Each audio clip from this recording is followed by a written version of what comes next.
Sur cette petite vidéo, je vais vous parler d'immunité et de système immunitaire. L'immunité, il faut savoir que c'est la capacité d'un organisme à se défendre contre les substances étrangères ou les agents infectieux comme les virus, les bactéries ou les parasites. C'est la principale ligne de défense biologique contre les maladies infectieuses et contre toute intrusion extérieure. Mais elle présente malgré cela une tolérance immunologique qui va éviter les allergies, les maladies auto-immunes et le non-rejet, et elle va permettre le non-rejet du fœtus en cas de grossesse. Le système immunitaire est composé de 3 couches essentielles.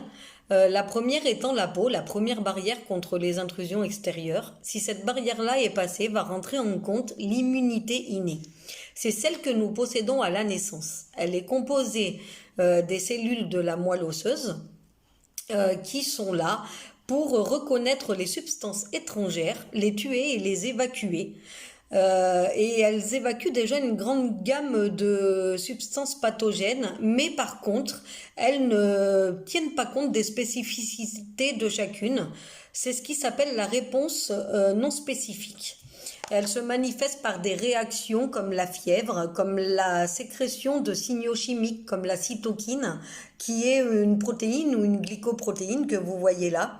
Et elle empêche l'entrée, la colonisation et la multiplication des microbes. La troisième barrière est l'immunité adaptative. Ce sont les cellules lymphatiques qui sont programmées pour reconnaître les substances sans eux-mêmes réagir. Ça s'appelle la réponse spécifique. Elles ont une capacité d'apprentissage et de mémoire.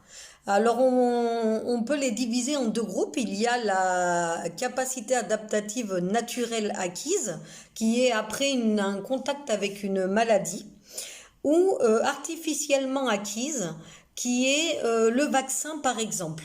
On va le diviser également lui en 2 groupes. Il y a le passif, par transfert d'anticorps ou de lymphocytes T, que je vous montre là, ou alors actif dans l'hôte lui-même, et il dure plus longtemps.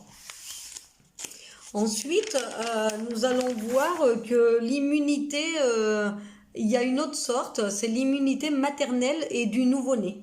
Par exemple, en cas de grossesse, le transfert placentaire d'anticorps va conférer au bébé une immunité du sang de la mère vers l'organisme du fœtus. Et ça commence au 2e trimestre de grossesse et il atteint son pic à la 35e semaine.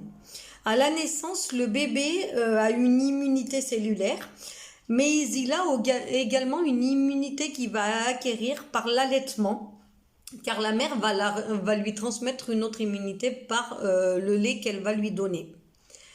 Donc j'espère que cette petite vidéo vous aura plu et je vous dis à très bientôt pour une autre vidéo.